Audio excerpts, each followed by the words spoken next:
Many people's income has been severely reduced as a result of the pandemic. There are real concerns about taking care of self and family in this current financial climate. In order to help to manage the stress and anxiety related to financial concerns, focus on gathering information. What concessions being offered by banks and businesses could I rely on to help me? Prioritizing. What bills must be paid first? Which ones could be deferred until a later time? Which ones could be negotiated? Brainstorming. What other activity could bring in an income at this time? Remember, financial concerns are very real and could lead to distress and worry if they are left unchecked. Finding a way to problem solve helps to reduce the stress and anxiety that come with financial woes.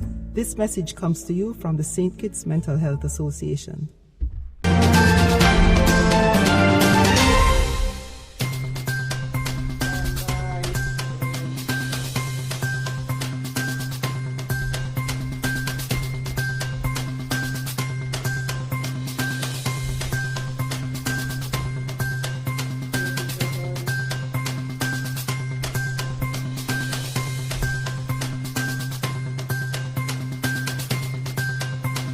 Is on.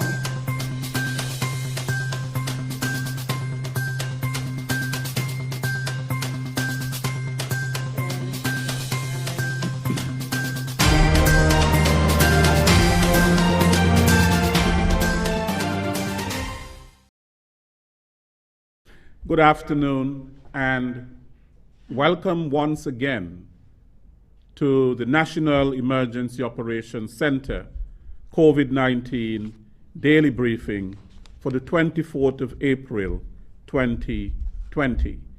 I am Lesroy Williams, your moderator. Thank you very much for joining us for today's briefing, which we will update you and continue to update you on relevant information with respect to the management of the COVID-19 pandemic here in the Federation of St. Kitts and Nevis. Today, we are going to have several presentations. Of course, we'll have the presentation on law enforcement. There is a new SRO 15 that has been published. We'll have the COVID-19 situation report for today, and Mr. Samuel will update us on the operations of the NEOC, and Mr. Philip Brown of the Director of Industry and Commerce will address us as well, and we'll have a presentation from Hibiscus Spirits. I would first like to call Mr. Roger Brisbane and Rachel Ritfeld, who will do a presentation or give a donation of hand sanitizers from their company, Hibiscus Spirits.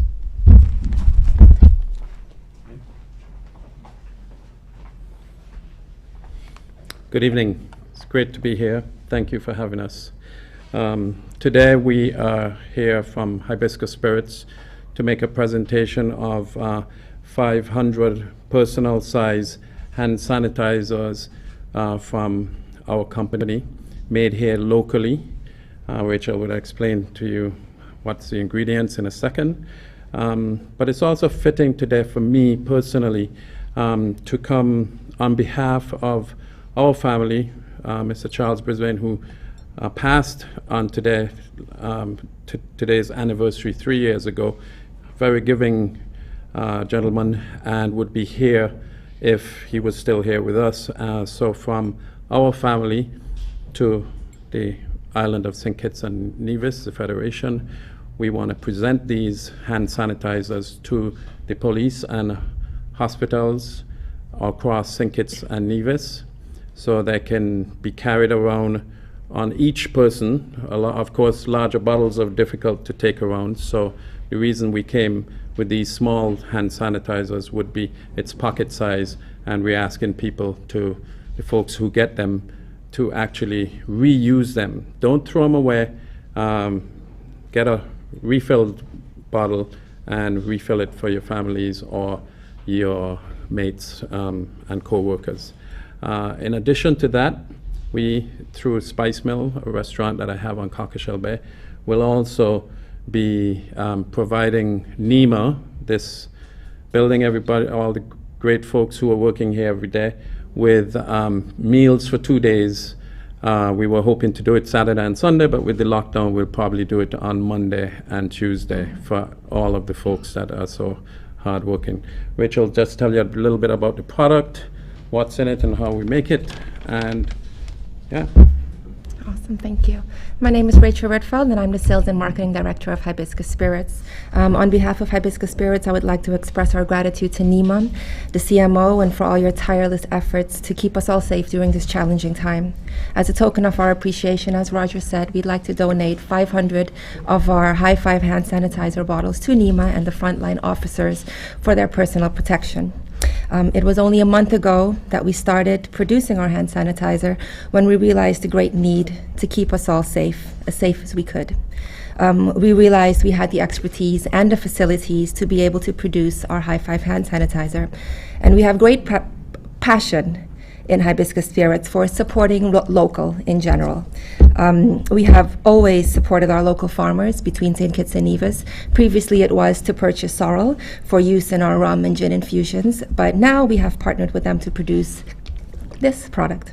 And we have been purchasing hundreds of pounds of aloe vera on a weekly basis from our farmers between St. Kitts and Nevis, which is something that's very dear to our heart, to support as many people as we can in our quest to keep us all safe. Our product consists of 70% alcohol by volume, and it's blended with fresh aloe vera and lemongrass. From Monday, we will also have our 2-ounce and 4-ounce bottles available for sale in addition to our 8-ounce bottle that you might have seen on the shelves. We would like to urge people, as Roger said, to buy the 2-ounce bottles. It's easy to carry around. It's easy for children to keep, or whoever leaves the house to support your family. You can refill this every day. Please don't throw it away. We're trying to reduce pollution. We don't want to add to the waste. We're just trying to help wherever we can. And you can purchase our larger bottles, our 8-ounce bottles perhaps, or we also do other size bottles. Contact us via our Facebook page. All our numbers and contact information is there. If you want more information on pricing and bulk buy for your stores or your businesses, we'll be happy to help. And is there anything I forgot to say? No, that's good. Thank you so much for this opportunity, and thank you to NEMA for supporting us. I would invite Dr. Wilkinson to accept the donation from Hibiscus Spirits of hand sanitizers. Dr. Wilkinson.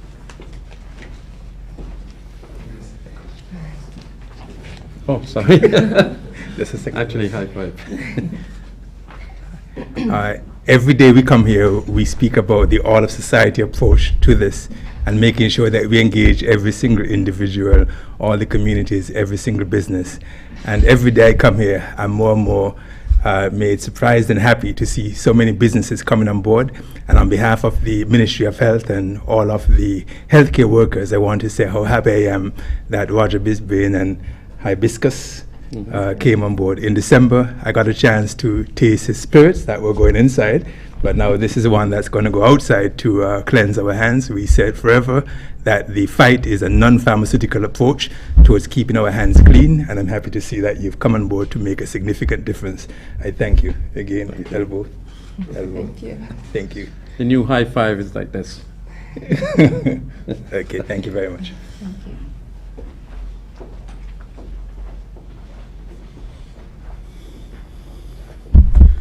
Thank you so much for that presentation, so important as a part of the measures taken to combat the COVID-19, which is personal hygiene, that of keeping our hands sanitized. I now invite Mr. Philip Brown, who is the Director of Industry and Commerce, who will address us on the Small Business Development Center and what it is doing. Mr. Brown.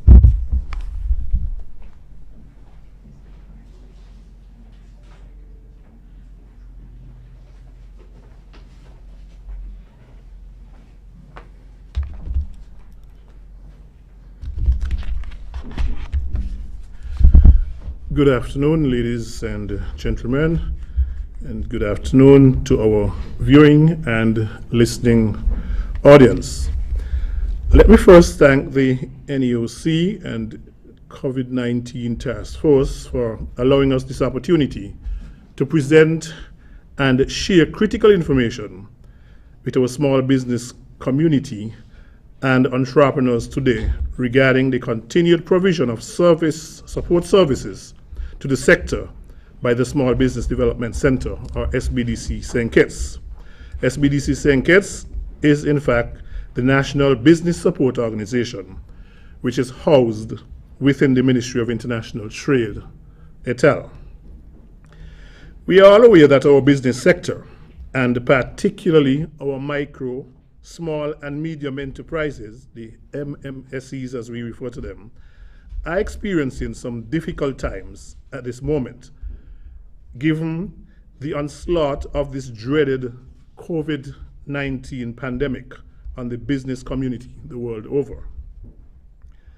With our team having had the privilege to provide support services to our MSMEs over the past 11 years, previously under the banner of the National Entrepreneurial Development Division, NED, we are cognizant of the importance of these services. As such, we would spare no effort to ensure that such services continue to be made available. In fact, we are fully aware that as we seek to turn the corner, having flattened the curve, and of course, looking forward to recommencing your business activities, support services are extremely critical as you are now faced with the what's next and where do we go from here questions. COVID-19, however, has guaranteed us all one thing. It will not be business as usual. In fact, we can now say it's business not usual. So as you strategize, devise, revise, we are here to assure you that the SBDC St. Kitts has been doing much of the same. We have been working over the past weeks to ensure that we can continue to provide services that are critical to your business continuity and success, while we all embrace and conform to what is now dubbed as the new normal, underpinned by social and physical distancing protocols. Yes, we too have been reviewing and revamping our systems and procedures so that we can continue to provide the services you require. We are aware that some of you may need to revisit your business model, hence revising and/or revamping your business plan with the aim of taking full advantage of the positives and the new business opportunities that would have resulted from the visit of COVID-19 to our federation. Of course, in business, there is always disruptive innovation. Some of you may need assistance in accessing and navigating the various stimulus and incentive packages that are being offered by government and several of the financial institutions. While some of you may just require good general business advice, guidance, and/or training as you pursue one of the business opportunities that COVID-19 would have presented. For all of the foregoing, therefore, SBDC St. Kitts continues to be positioned to deliver that hand-holding type support while embracing the social and physical distancing protocols. Now you may be wondering, how do I access these services? So here's what we do. I will give you the key to our office door, our email. It is sbdc@gov.kn. Repeat, sbdc@gov.kn.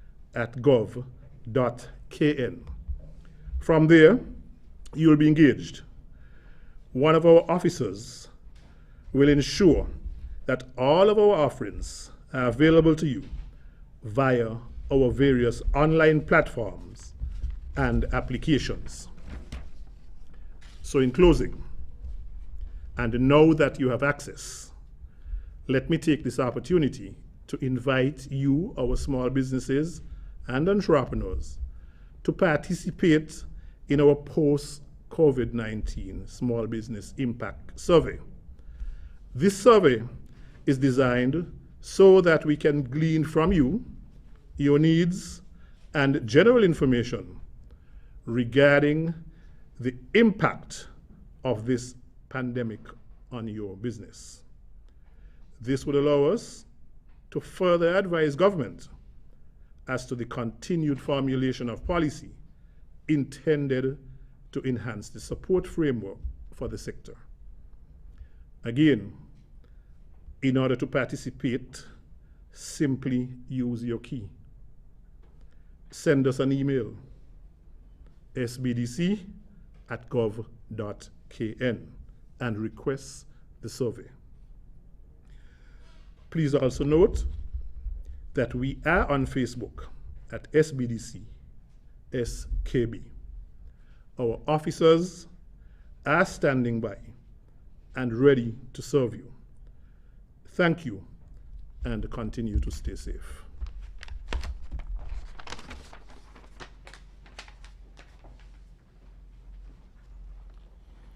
Thank you, Mr. Brown, for your presentation. I now invite Superintendent Cromwell Henry, Divisional Commander for District A, to give us his report. Superintendent Henry.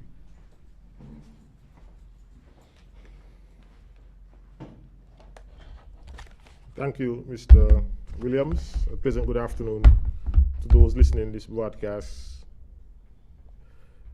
via Facebook, television, or other media. Today we'll start with the report on law enforcement activity for the past 24 hours. Over the last 24 hours, 11 persons were arrested for violations under the emergency regulation. That brings the total number to date to 91 persons. And that 11 number sounds high, and I would explain it. Yesterday, while we were here speaking against socializing at bars and other similar establishments, a group of young men and women were, with total disregard for the social and physical distancing protocols, were socializing at a bar at Pond Road, one of the very bars that we were speaking about, in violation of the social distancing protocols. The police conducted an operation, and 11 persons, 4 females and 7 males, were arrested and detained in custody overnight. In keeping with our mandate to educate the public, an awareness session was convened this morning at police headquarters with these persons, where we invited Mr. Abdir Samuel, the chair of the COVID-19 task force, and Constable Maxime from our community policing team, to speak with these group of persons in their native language. These persons have Spanish-speaking descent. Some were locals, however. They were spoken to about their actions and how their actions could affect others in a negative way, and how it offends the law. They were subsequently warned and were discharged. So no charges were brought against them. They were given stern warnings, both the Spanish nationals and the local nationals. Half were locals and half were Spanish. And they were both given, I will not say lectured, but they were spoken to about their behavior, warned, and they were discharged. New regulations have been published to guide us through the next 2 weeks from April 25th until May 9th. The new regulations are largely similar to the current regulations, which expire on April 25th. However, there is a small difference in that there would be less limited operation day during the week of May 3rd to 9th.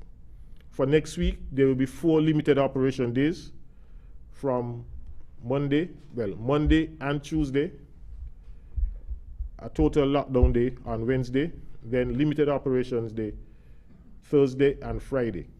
The following week, there will be a total lockdown from Friday night until Tuesday, and then limited operations on Wednesday, Thursday, and Friday. Then that set of regulation would expire on May 9th. So there'll be 4 limited operation days next week and 3 the following week.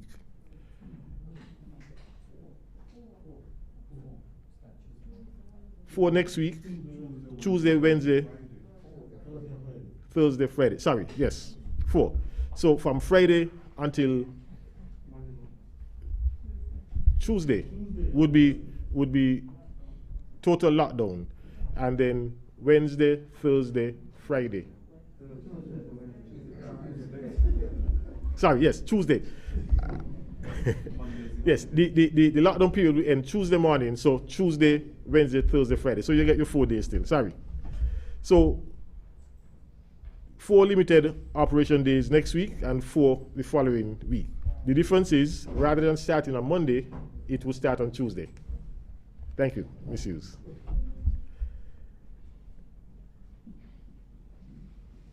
I want to remind members of the public that we are not out of the woods.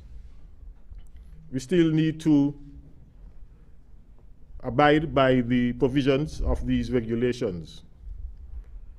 Specifically, the provisions that require us to wear masks while we are in public, to maintain physical and social distance, that is 6 feet apart from the other person next to you, and to practice good hand hygiene.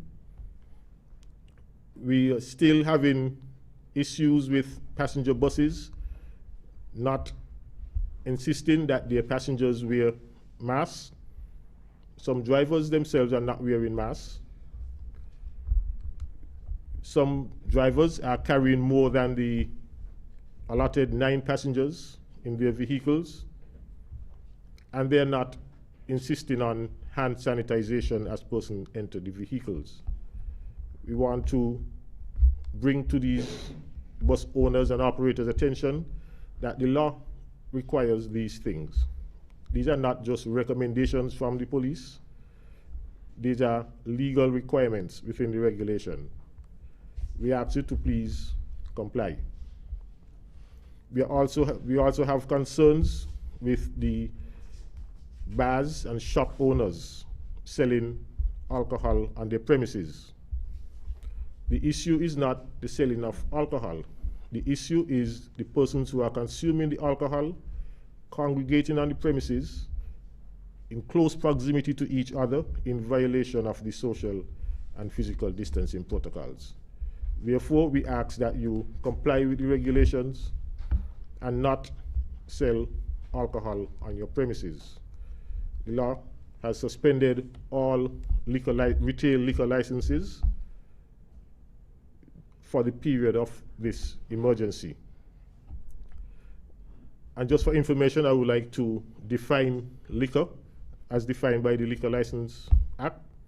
Liquor includes brandy, whiskey, rum, gins, wines, liqueurs, beer, porter, cider, and all potable spirituous alcoholic malt and fermented liquors of any kind or sort whatsoever, and shall not include bay water and bay rum. So yes, beer is included in this definition, so you should not be selling beer on your premises as well. We go into a long period of lockdown, as of 7 p.m. this evening, the curfew will begin and ends on Monday morning. There will be a 24-hour curfew on Saturday, that is tomorrow, and 24-hour curfew on Sunday. The regulation requires persons to shelter in place during this period of 24-hour curfew. Shelter in place meaning every person shall remain confined to your place of residence, inclusive of your yard space, to avoid contact outside of your family, except essential workers who are required for work, workers who are required under Regulation 6, and Regulation 6 speaks to doctors and persons working at medical facilities, and essential travel for medical emergencies. The Commissioner of Police has also granted exemption for persons who are caregivers, who are providing care for the elderly, and for farmers, a limited time to attend their farms or their animals. In those cases where persons are doing any of these, we ask that you call the nearest police station to inform the police of your movements. And just to answer a question that I was asked just before I came here, what is defined as a public place? In closing, I would want to give that definition. According to the Small Charges Act, a public place includes any highway, street, road, lane, square, sidewalk, court, wharf, pier, jetty, bridge, shop, alley, or passage, whether a thoroughfare or not, and any other premises or place to which at the material time the public have or are permitted to have access, whether on payment or otherwise, and the doorways, fences, and entrances of premises abutting on any public place, and any ground adjoining to and open to any public place shall be treated as forming part of that public place. So it's a very wide definition. So the easiest thing to do is to stay in your yard and not be found in any public place, or else you're likely to become in conflict with the law. I want to thank you for listening. Thank you.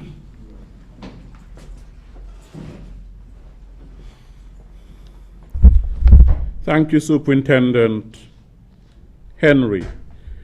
I now invite Dr. Marissa Carty, who is the Public Relations Officer for the Health Emergency Operations Center, to give us the St. Kitts and Nevis COVID-19 situation report. Dr. Carty.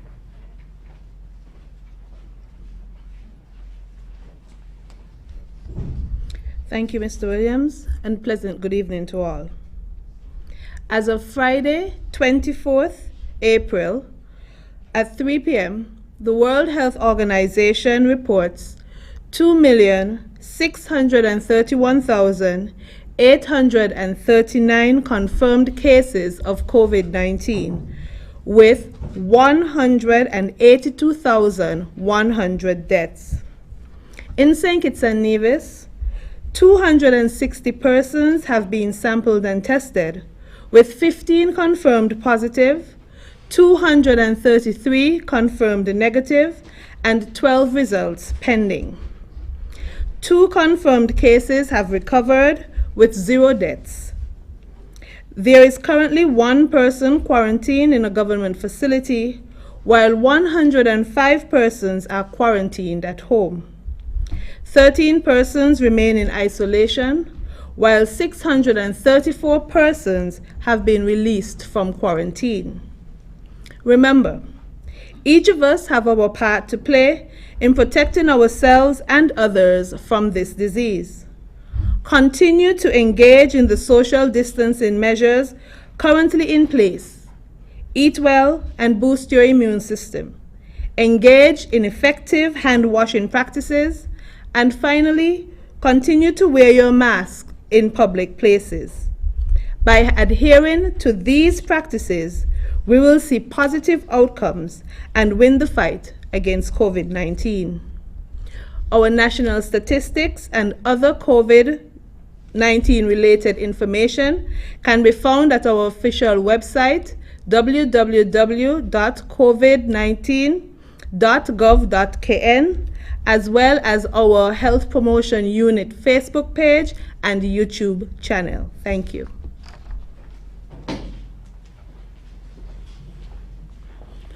Thank you very much, Dr. Carty, for your report. I now invite Mr. Abdia Samuel, Chair of the COVID-19 National Task Force, to address us. Mr. Samuel.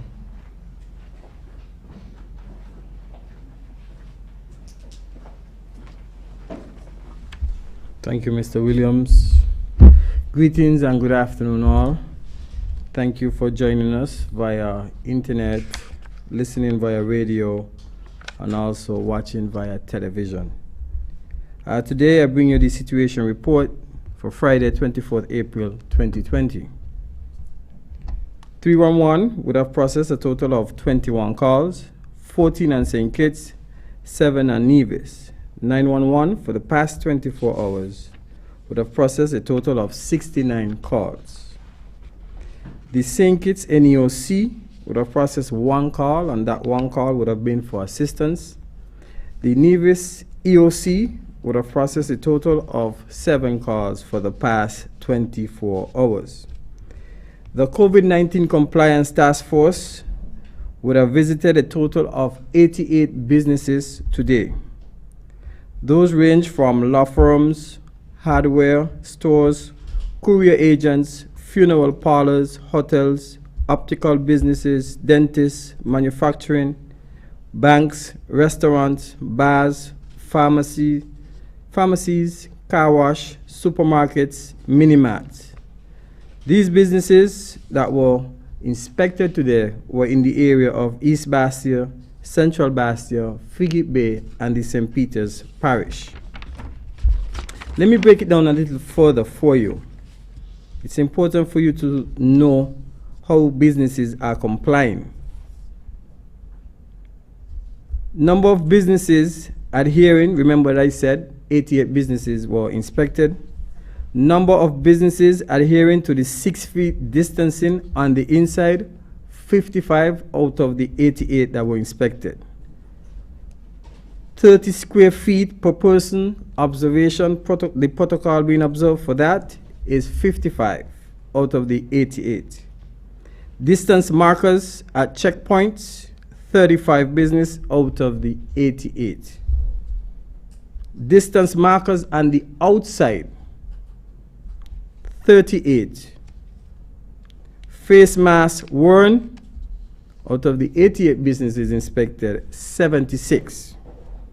Sanitizing doorknobs and hand upon entry into the business place, 79. Liquor establishments, total of rum and bars shop opened, observe open to the 12. Out of the 12, 5 was still selling retail liquor.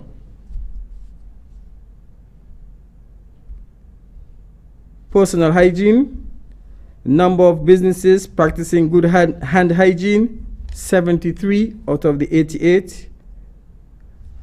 Those who would have had hand sanitizer available at the business place for their customers and staff, a total of 73 out of the 88. And those who would have had soap and water readily available out of the 88, 75 would have had such. Generally, there has been compliance of good hygiene and adherence to physical distancing. One of the challenges reported was that some of the business, some of the challenges faced by some of the business is the management of crowd and the outside of the businesses.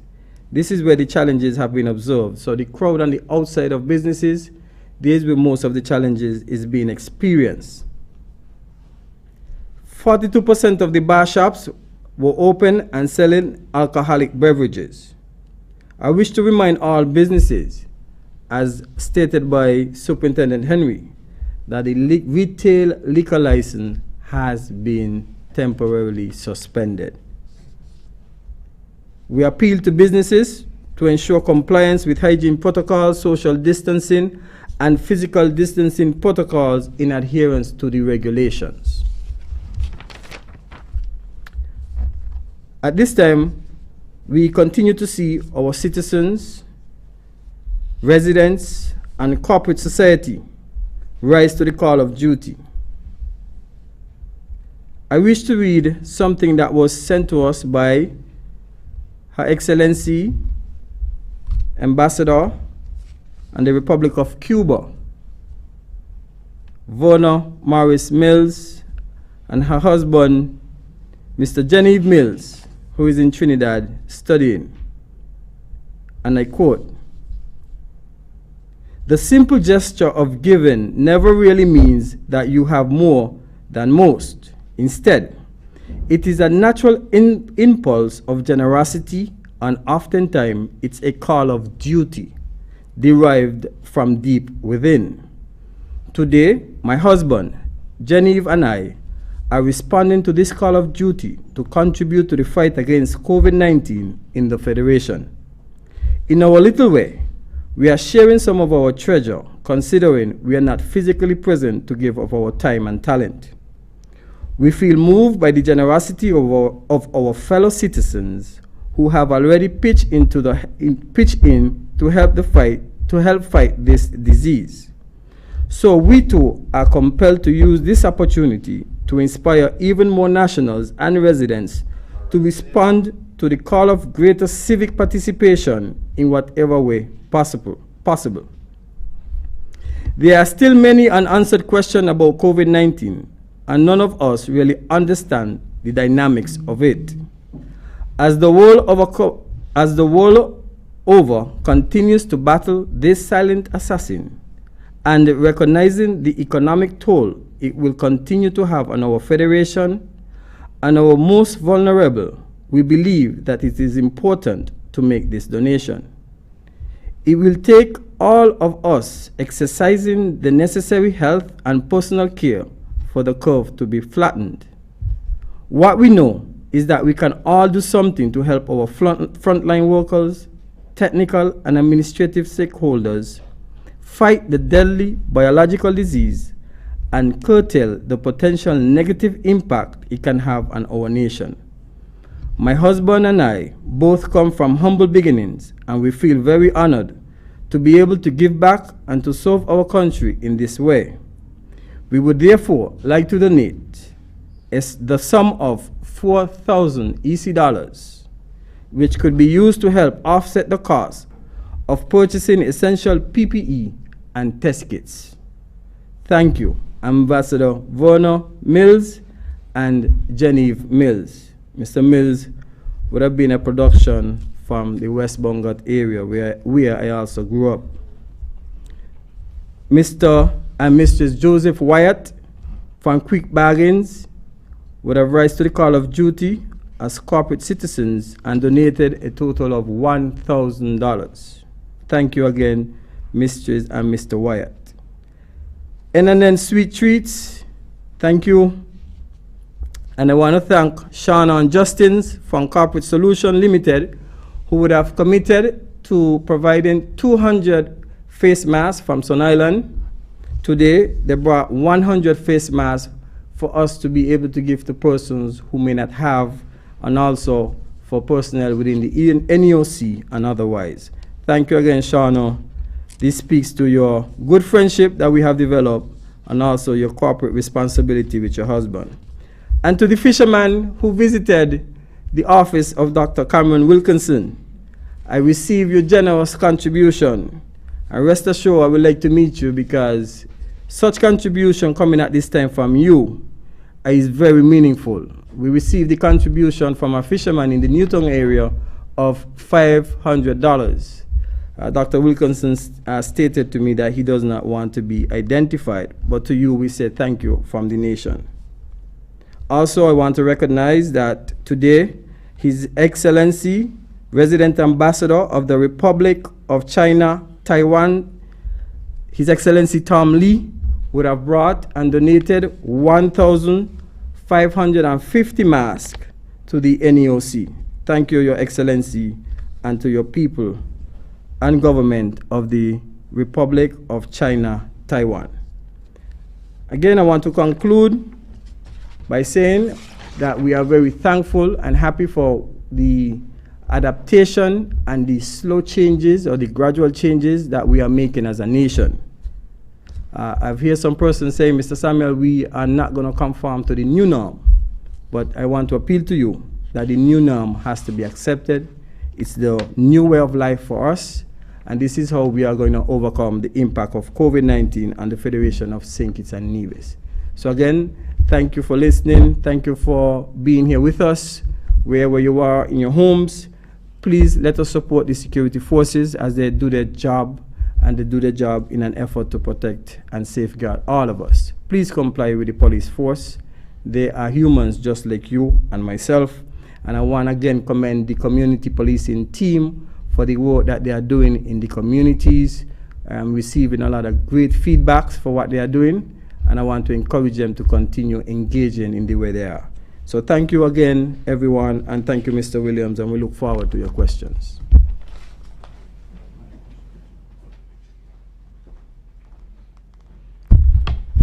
Thank you, Mr. Samuel.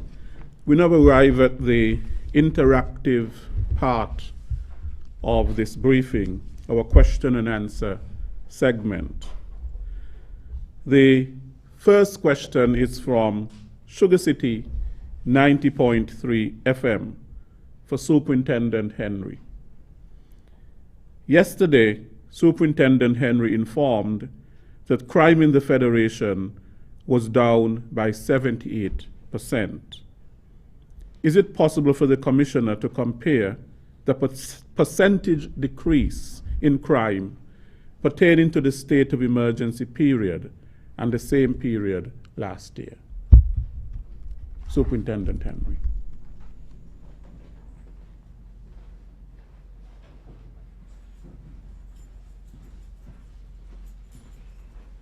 Okay. I do not have the statistics before me, but those figures, the 78% was specific to week 16. Week 16 was the week ending, I think, last Saturday, whatever the date was last Saturday. Week 16, the crime was down 78% compared to the same period, week 16 in 2019. So there was a 78% reduction in crime in week 16 in 2020 compared to week 16 in 2019. 41% reduction from week 1 to 16 in 2020 compared to week 1 to 16 in 2019.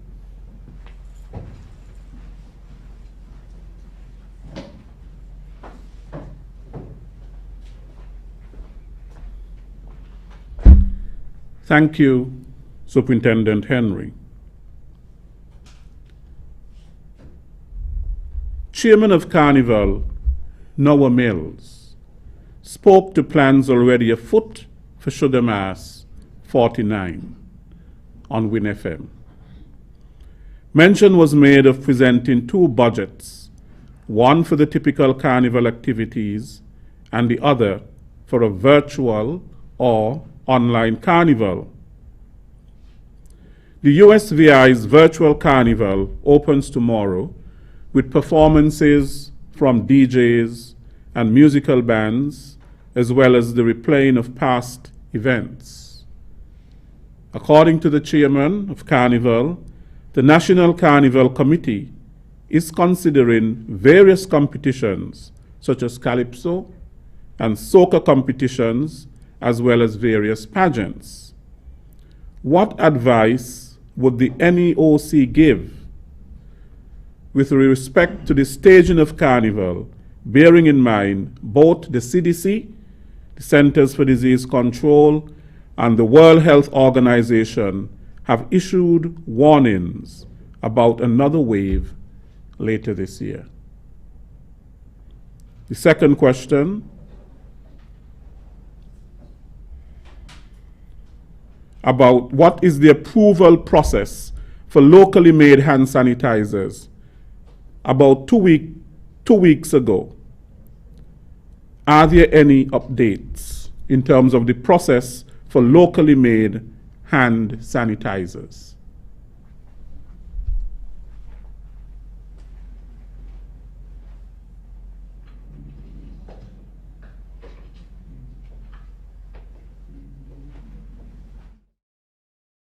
We invite Dr. Wilkinson.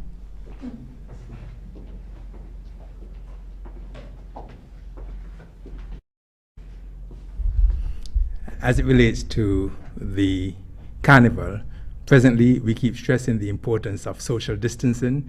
I believe here in April it's okay to be optimistic, but carnival is several months away, and I'm pretty certain that we'll be assessing the situation on the ground, and way in advance we'll make a decision as it relates to our health and carnival. And so I don't think we need to be focused on that right now. Thank you.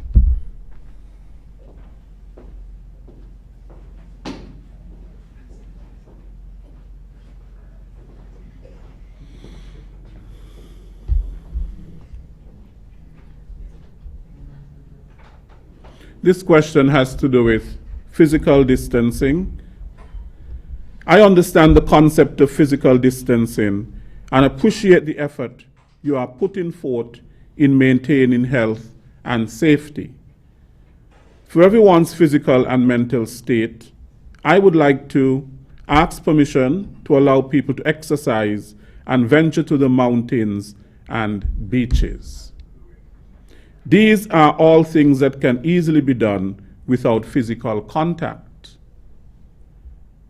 I also suggest not all beaches be open, considering people enjoy congregating at those that have bars, patrol the beaches that would be open, and find people that aren't following the guidelines.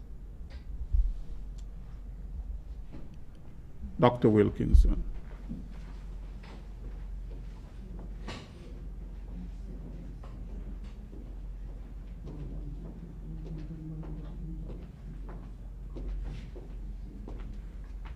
Before I came here today, when I was getting ready, I was looking at CNN, and I saw that there were over 50,000 persons who had died thus far in the United States. That is 50,000 families who were planning funerals for loved ones, for mothers, fathers, daughters, sisters, friends. I actually also read on Facebook also that there is a healthcare provider who lived in the United States who originates from Keon, who passed away. And I send out my sympathies to the family and all persons who have persons in the United States and around the world who are suffering. And I believe in this time when we are doing everything to protect our nation and to make sure that you live to fight another day, we can't put out a policy for every single scenario that you describe. And so when we say physical distancing, and when we say a curfew, and when we say shutdown, we are doing it for the entire nation. And what we're asking you to do is to exercise some patience and to understand that sometimes one has to sacrifice a little for a lot. And so I would not be addressing all of those specific scenarios that persons are describing. You just need to understand that this is a war. In a war, you don't ask to go inside, you go inside and you hide. If you have a basement, you hide in your basement until the war is over. I thank you.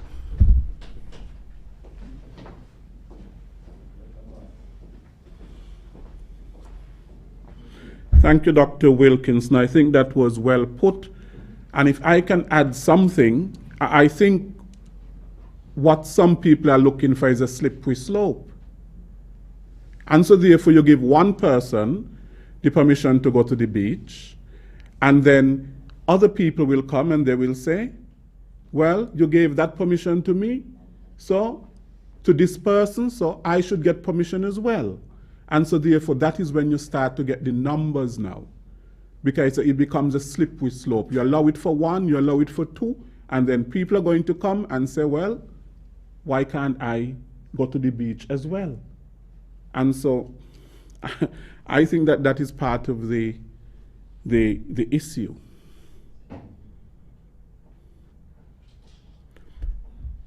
There are 4 golf carts over by Koi with 12 players in them playing golf on the golf course. This morning, more than this was seen playing golf on Marriott's Golf Club. Is this permitted? If not, can we get the police doing surveillance on the golf course? Superintendent Henry.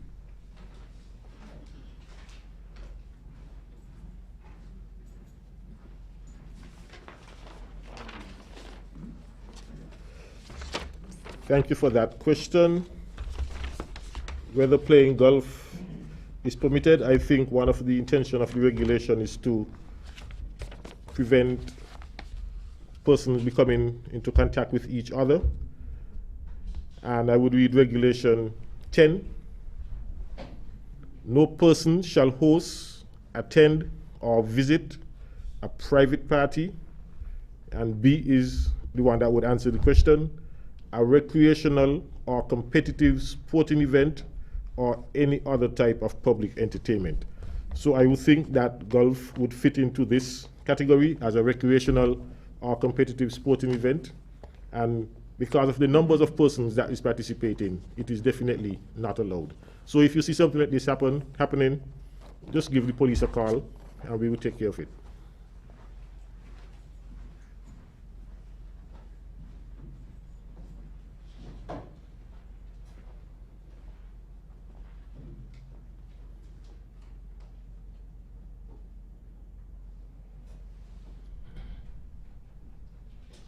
I'm fully aware that police officers receive risk pay.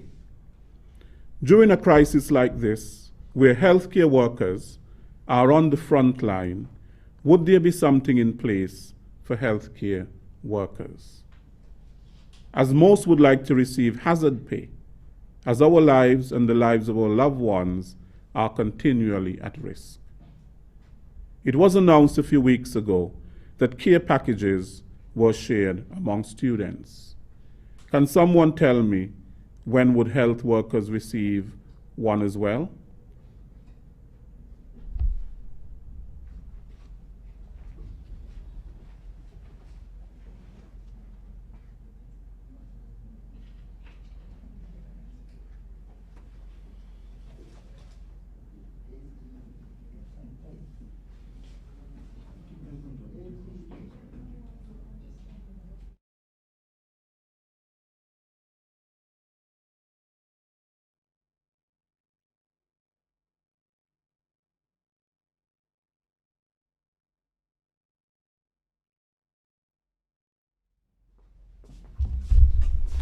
Good afternoon to everyone.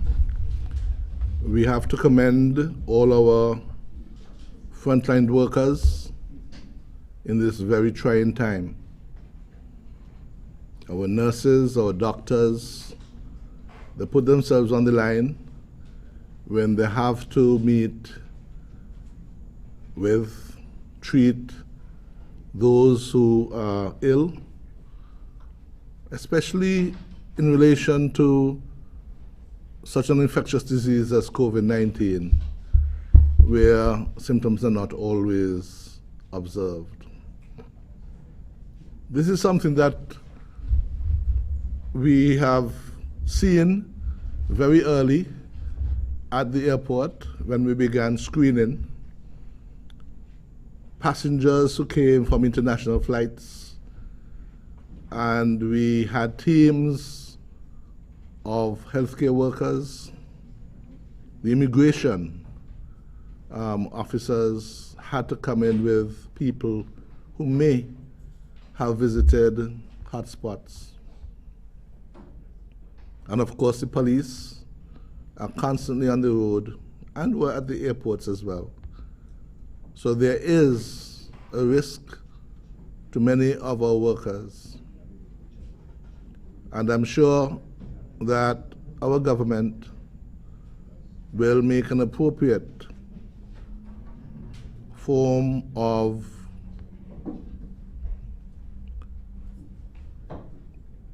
gift or gesture to these workers. I would also want to make the point that many of our citizens not just healthcare workers, but people who are cashiers at supermarkets, people who do critical work at this time, especially when there are such things as partial lockdown, partial curfews, limited operations, where healthcare workers can be, not healthcare, but this time, essential workers can be exposed. We all in our society may well be exposed. And I would just like to commend all of us, all of you who see your work as a commitment to duty. Duty for our country, duty for to your establishment. And I'm sure while we would want to give some sort of encouragement to those who expose themselves, that they themselves love what they do, that the work and they see themselves as performing a critical function for all of us in our society. And each one of them must be commended and lauded for that. Thank you. Thank you.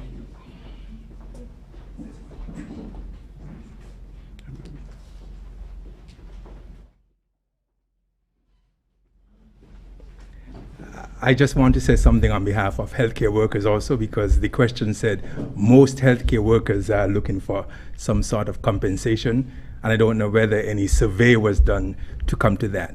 But I know that most of us as healthcare workers, we knew what we signed up for, and we are serving with love. We know that we signed up to help persons who are sick, and when you sign up for this, you didn't sign up for cough and not cold, or cough and not COVID. And so there are risks that comes with the job. And I'm pretty certain that most of the healthcare workers who I know, they are serving with love and serving from their heart and serving with dignity. And I don't think that any of them are expecting any compensation. If one comes, I'm pretty certain that they might not turn it down, but that's not why they're here. And I just want to congratulate all of them and to continue to do what you're doing, because you're not doing it for money, you're doing it for love.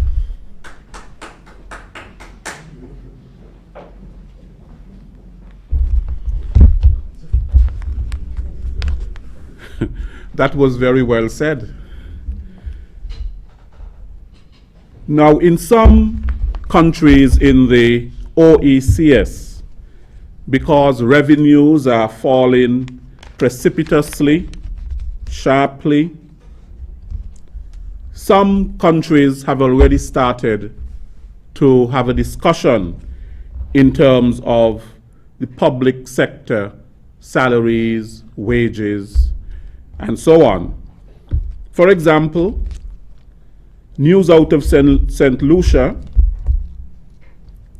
is saying that they will be paying civil servants part in cash and part in bonds. And in Antigua and Barbuda, Prime Minister Gaston Brown is saying that salaries may be paid using borrowed monies for salaries, wages, and emoluments. In St. Kitts and Nevis, we have not heard that.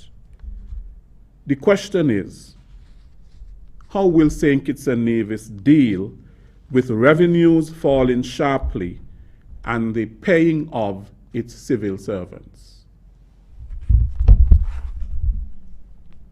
Prime Minister Harris? See you in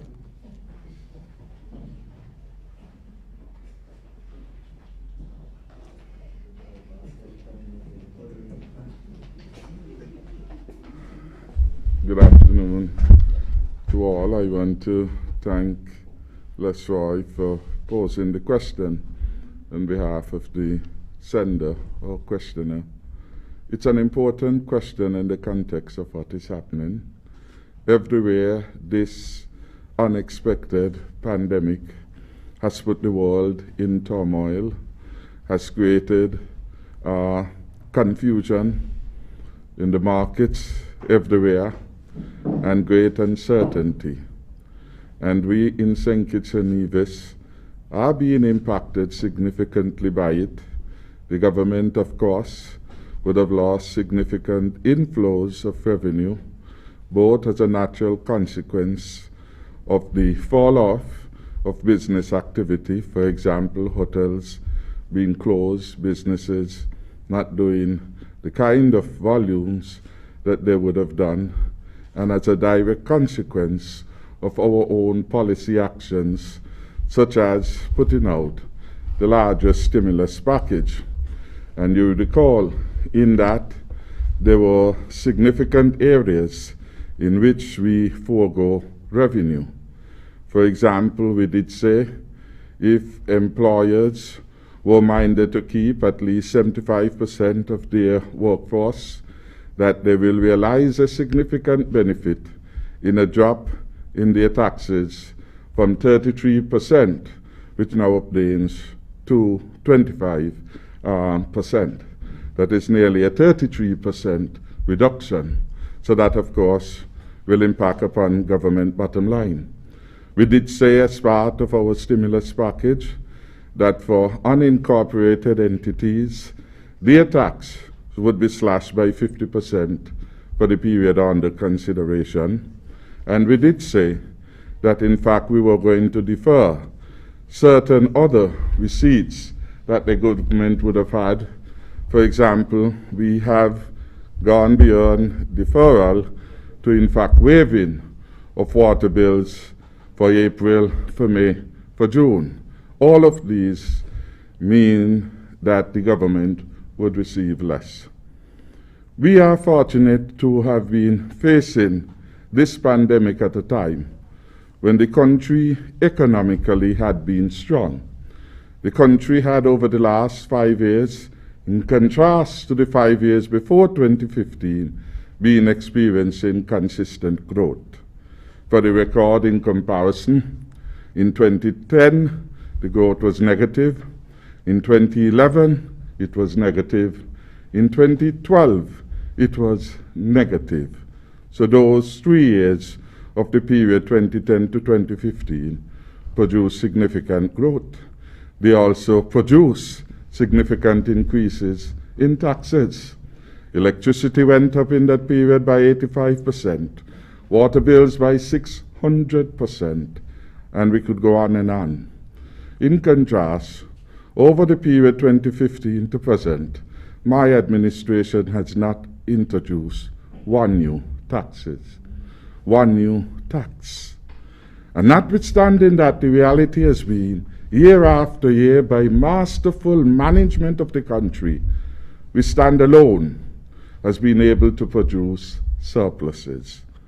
These surpluses, therefore, gave us a reserve which we can use to launch the largest and most comprehensive stimulus package to be unveiled in the region and maybe so in the world, directed at those who have suffered and directed at other entities. And even as we had pegged that figure of 120, the bill continued to grow. We had budgeted for 16.9 in additional expenditure to the health sector. We are now going near $24 million in committed expenditure. Because, of course, in all of these, certain things would have been unforeseen. The Deputy Prime Minister, for example, on leadership matters indicated that one of the unexpected expenditure which we had related to the support that we now have to find for a number of students in the USA on whom hardship had fallen. Those were not part of the original contemplation that had been put then. The short answer to a very important question is that St. Kitts and Nevis has been better prepared to deal with this kind of pandemic than any other country. We had learned the lessons for 5 years succeeding us, And one of the things that my cabinet committed, that we will never again go back to the IMF again. In 2011, we went there, borrowed $225 million to be able to pay salaries for civil servants, to be able to get toilet paper at the JNF hospital. And I pledge, and my cabinet pledge with me, that we will so manage the country that never again will that indictment be the lot. I have heard my chief personnel in the Ministry of Finance say they went to meeting and they ducked their head. Because every time in that past era, when St. Kitts and Nevis' name was being mentioned, it was in unfavorable terms. And so we decided that we will set aside something always for the rainy day. Whatever were the temptations, we exercise restraint. And that has allowed us to do what Antigua cannot do today. That has allowed us to do, Mr. Williams, that which St. Lucia has said it cannot do. Wise, prudent fiscal management. That is what we have been able to achieve. And you must marvel at this accomplishment in the context that we paid off $117 million. Poof it away. We paid it off in real cash to the IMF. We also, as it was settled, over $100 million in indebtedness to the government of Venezuela for fuel left behind by the former administration. We did that too. And in the last 2 years or so, we paid off $200 million to deal with the indebtedness for the land left by the former administration, while the country was told it had been puffed away. $275 million, the Special Land Sale Agency. And to redeem the lands, we have paid in the last 2 years $200 million cash. And today we are still strong. I give God thanks for that, and the wise advice we have had from the professional people. So again, we count our good fortunes. But if we are not careful, the gains that the team Unity have been able to make over the last 5 years could be suddenly be overturned if the country goes back from that from which it had been rescued on the 16th of February 2015. We want to continue this part of prudent fiscal management. We have the will, we have the know-how, we have the experience, and we have the results. So I thank the people for their confidence.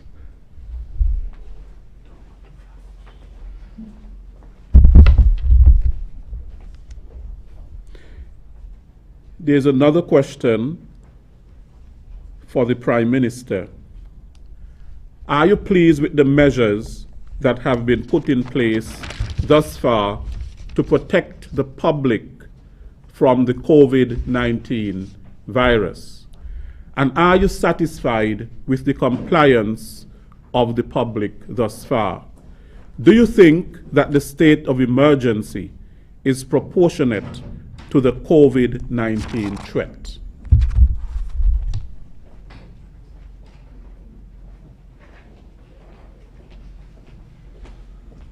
Thank you very much. Yes, I do think so, and it's because we think so as a cabinet, why we had followed the advice given.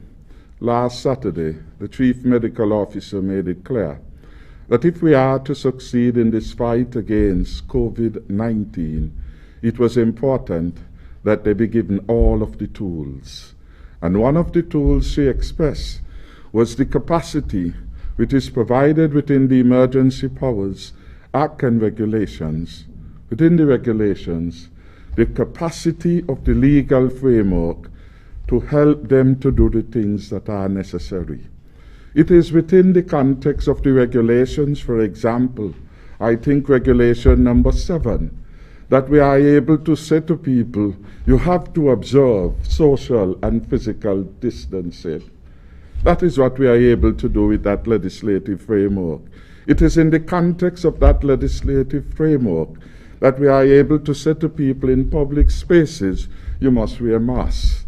It is in the context of that particular regulatory framework that we could spell out what are the essential elements of the hygiene regime that must be in place at every workplace and in every space. So yes, I think that it has been proportionate. And we have been very, very sensitive to the fact that by and large the society has to move closer to normalcy. We started out with curfews and very restricted activity.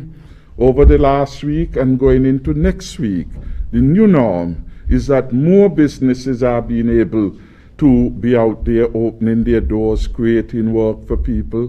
Hardwares which hitherto were not open and plumbing entities, they are now doing business, for example. So we have seen an expansion.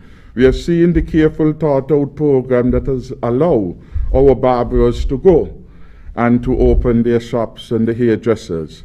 So again, all of it has been proportionate. I want to make one last point in that. The extent to which these restrictions are necessary depend upon good behavior of every citizen, because inherent in them is the expectation that the man in Boyd's and the woman in Sandy Point and in Mansion and in Tabernacle will do the right thing. The things that we have to do are so simple that everyone, every able body can do them. Observe hand hygiene, boost your immune system, wear face masks when you go out, do the social distancing. Very simple, but at times very difficult to do.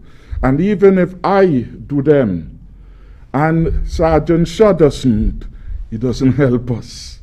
We need everyone to buy into them. It is an all of a society response.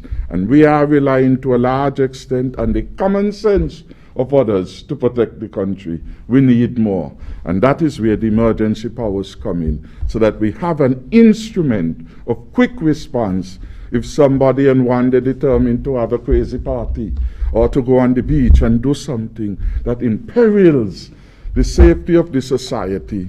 The tools that we have provided under the Emergency Powers Act allows us that quick response which the country must have in its reserve. And finally, the last question, I am very pleased overall with the compliance that we have had. And it because generally more and more people are complying, that we feel, and I believe the health practitioners feel, that we can move slowly to relax while not keeping our eyes off the health imperative. And so when the Chief Medical Officer and the Medical Chief of Staff and Mr. Brandy come to the Cabinet and they say, Cabinet, you all can do some relaxation. We don't need any more to do the zoning. We feel comfortable. We go back and we check against the standard. What has been the consistent principle of my government? Health come first. It is all right to rush out and to make $1 doing barbering. But if at the end of the day it's going to cost you $2,000 to repair your health, it still wouldn't be worth it. And worse yet, if it costs you your life or the life of someone else, it will not be worth it. So we have given due consideration each time to a precautionary principle based on the health standard. And in their coming and in their presentation, the Chief Medical Officer says, Prime Minister, these are the 6 things which the WHO said that we must do if we are moved towards a gradual, not all at once, a gradual and a phased movement to the opening up. And when you list them 1 to 6, she said, on each of these, give yourself a tick. I say, how big? She said, very big. We have done that in a successful way, and that is why we are here. I want to commend the entire pool of citizens and residents for their good behavior. Continue to abide by the simple instructions of the health people and of the police. Do the right thing, not just for your sake, but for all of us. We want St. Kitts and Nevis to be the model country. that people look to internationally to see how the smallest country in the world stood tall and defeat a virus that have confounded the scientific community, who up to today have no cure, no vaccine, confounded the scientific community and brought the largest country, the most powerful country, to its needs. So again, my gratitude, my commendation. I'm so proud to be a Kittitian and Nevisan, and proud to know I have allegiance to no other state but St. Kitts and Nevis. Thank you, Prime Minister Harris. This question, Nevis is saying that they have 21 cases pending. And in the report given yesterday and today, Dr. Carty stated that we have 12 results pending. Can you please clarify the reason or reasons for the difference in the results pending in the Federation? CMO laws.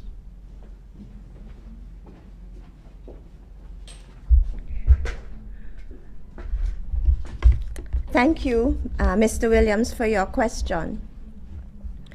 Each day, the Ministry of Health's federal office presents verified data in the daily COVID-19 situation report.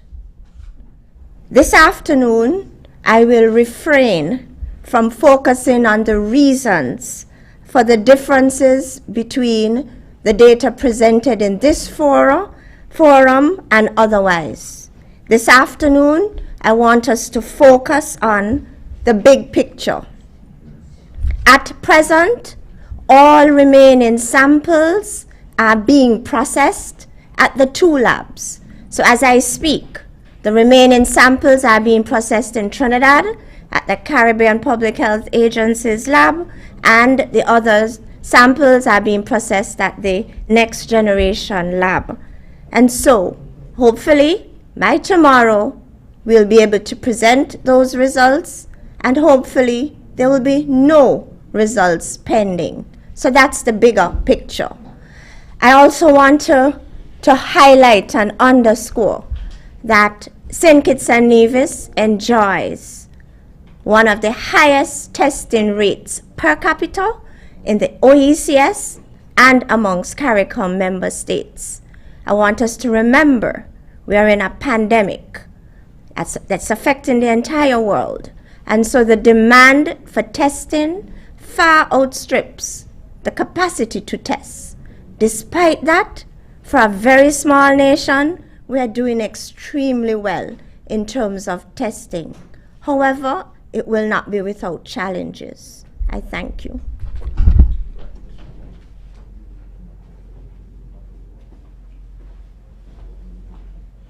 Thank you, Dr. Laws.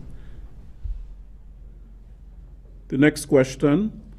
The executives of both the Evangelical Association and the Christian Council have met in Zoom conferences. We have twice had the participation. Sorry, that's not the question. That was part of the answer. The question. Our PM, like many governors in the US, where there are hundreds of cases, has relaxed some restrictions based on advice from the medical authority. Here, businesses like salons, clothes and general merchandise stores have been allowed to open, provided they observe some protocols. It seems like the business community has been able to effectively champion their cause. Why does it appear like the Christian Council and the Evangelical Association are not effectively representing the religious community? Canon P. Alistair Rollins from the Christian Council gave a response. He's not here, but he sent a response. The executives of both the Evangelical Association and the Christian Council have met in Zoom conferences. We have twice had the participation of Mr. Abdia Samuel and once the police commissioner. We have discussed a variety of scenarios with regards to worship. It is extremely difficult to have corporate worship in our sanctuaries and still observe social distancing and the requisite sanitation of the furniture and equipment that we use. Additionally, we are cognizant of the fact that a large percentage of our members are elderly and we exercise pastoral care over them. We prefer to err on the side of their safety as we continue to do ministry in a variety of virtual and electronic ways, including the telephone. And this is a social media post that Dr. Wilkinson would respond to. My inbox is being bombarded with messages from a few nurses. It's from a Wilfred Alexander who writes things on Facebook. I am waiting to verify the information, but the nurses are saying private ward was designated as a place for COVID-19 patients. There were 4 patients there and 1 recently died. Seven nurses sent me messages about it. I am doing my independent investigation. Dr. Wilkinson.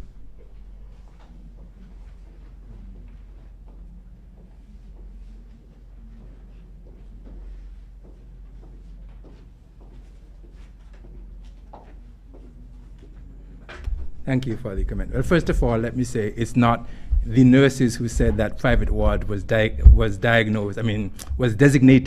as hosting the COVID patients. We said as a policy that private ward was the ward that was identified as the ward that would be used for COVID-19 patients. And right now, private ward is closed because we do not have any admissions in the hospital. Now, when a patient comes in with flu-like illness and they're suspected of having COVID-19, they would be isolated on the private ward. And since we designated private ward as the area to put these patients, over the last month, we've had 4 persons admitted there. Now, these 4 persons who were admitted, they were all tested, and their results came back negative. And so we have had no patients admitted there who was confirmed to have COVID-19. And we have had no persons dying from COVID-19 in our institution. We keep, I think, getting these gotcha questions as if somebody is waiting for us to say that we have an overwhelming number of cases of COVID-19 or waiting for the first death. I can tell you that whatever information I give you here would be the truth, it would be accurate, and we have no reason at all to hide any information. And I believe that all deaths are registered and they eventually become public knowledge, and so one can actually go and check the information. And instead of going around to do any investigation, one can simply come to me as the medical chief of staff. They can go to the matron or any senior person in the hospital if they want any information as regards to overall general admissions. And we also do morbidity and mortality statistics, and these are produced every year, and we collect them monthly. And so one can actually make them privy to anyone who is concerned about the fact that we might be hiding any information. But we have no reason at all to be hiding any information. And I doubt very much that there is any nurses who would begin with that information, because if that information is coming from anyone within the hospital, it is totally and completely false. Thank you.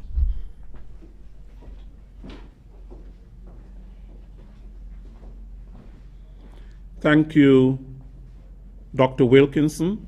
And this is our last question for today. It comes from Sugar City FM 90.3. After a person is confirmed positive for COVID-19, how many days after is testing done to determine if the individual is COVID-free?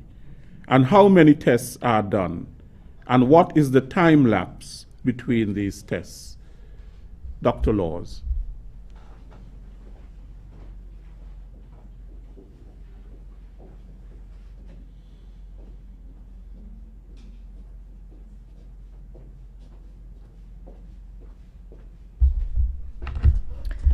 The clinical course for COVID-19 is approximately 14 days.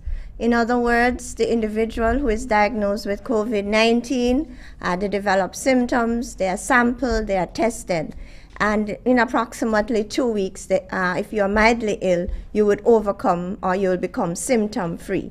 Now, the science, the literature tells us that the virus remains in the body for an additional 14 days.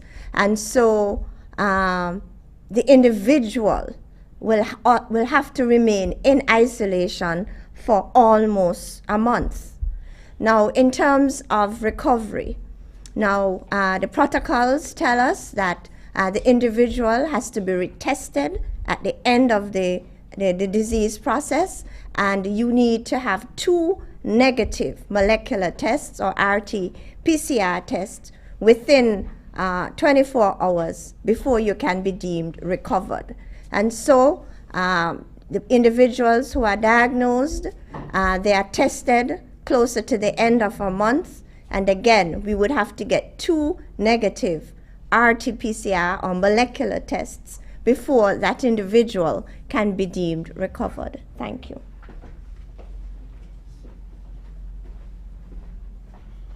Thank you, Dr. Laws. That brings us to the end of our question and answer segment. Thank you very much for your questions, and we thank those who responded to them. We want to thank the members of Cabinet who are here today to show their support.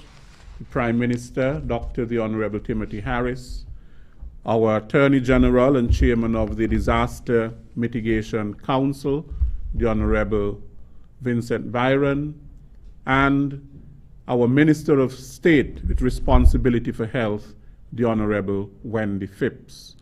We also have other senior government ministers with us. We have our Chief Immigration Officer, Ms. Mercelyn Hughes. We also have Commissioner of Police, Mr. Hilroy Brandy. We also recognize Assistant Commissioner of Police, Adolph Adams. We also thank Medical Chief of Staff, Dr. Cameron Wilkinson, and our Chief Medical Officer, Dr. Hazel Laws. We thank Mr. Roger Brisbane and Rachel Whitfeld for their donation of hand sanitizers. Mr. Philip Brown, Director of Industry and Commerce, Superintendent Cromwell Henry, Divisional Commander for District A, Dr. Marissa Carty for giving us the COVID-19 situation report for the Federation, Mr. Abdias Samuel, Chair of the COVID-19 National Task Force. We also thank Mrs. Christmas Jacobs for her work of providing sign language each day for us. We thank the media and to all of you who tuned in to today's COVID-19 briefing. We expect to be back here tomorrow at 5 p.m. Until then, be safe and take care. As fears about the effects of the coronavirus pandemic continue, it is natural that people may be experiencing more episodes of anxiety as a result. Common signs and symptoms of anxiety include feeling nervous, restless, and tense, having a sense of impending danger, panic, or doom, hyperventilating, sweating, or trembling, having trouble concentrating and excessive worry, having trouble sleeping. If you are experiencing any of these signs of anxiety, there are some things that you could do to cope. Reach out for help and talk to a trusted friend or individual who could help to distract you from some of the worrying thoughts. Avoid watching too many news items that focus on the negative impact of the coronavirus. Decide instead on a few specific times daily when you could get your news from reputable news sources. Make sure that you maintain some normalcy and regularity in your daily schedule as much as possible. Focus on the things in your life that you can control and do them. You can control what you watch on TV, what you listen to, who you talk to for support, and how you take care of your body. Remember to seek mental health and psychosocial support if necessary. This message was brought to you from the St. Kitts Mental Health Association. As fears about many people's income has been severely reduced as a result of the pandemic, there are real concerns about taking care of self and family in this current financial climate. In order to help to manage the stress and anxiety related to financial concerns, focus on gathering information. What concessions being offered by banks and businesses could I rely on to help me? Prioritizing. What bills must be paid first? Which ones could be deferred until a later time? Which ones could be negotiated? Brainstorming. What other activity could bring in an income at this time? Remember, financial concerns are very real and could lead to distress and worry if they are left unchecked. Finding a way to problem solve helps to reduce the stress and anxiety that come with financial woes. This message comes to you from the St. Kitts Mental Health Association. I am Officer Donnelly Liebert Shiverton. Do you want to travel and don't have private transportation? Here are some travel safety tips to keep yourself and the persons around you safe from the coronavirus. When venturing out in public, it is recommended that you wear a mask at all times. Sanitize your hands before and after entering public transportation. The bus operators are also encouraged to sanitize their buses after each trip. Remember, always practice good respiratory hygiene. That means refraining from touching your face with unwashed hands. Always practice physical distancing. To maintain physical distance, the government of St. Kitts and Nevis stipulates that only 2 passengers are allowed per row.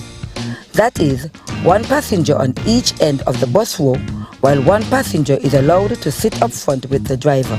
This means that only 9 passengers are allowed in a passenger bus. Remember, stay safe, travel wisely as we work together to flatten the curve.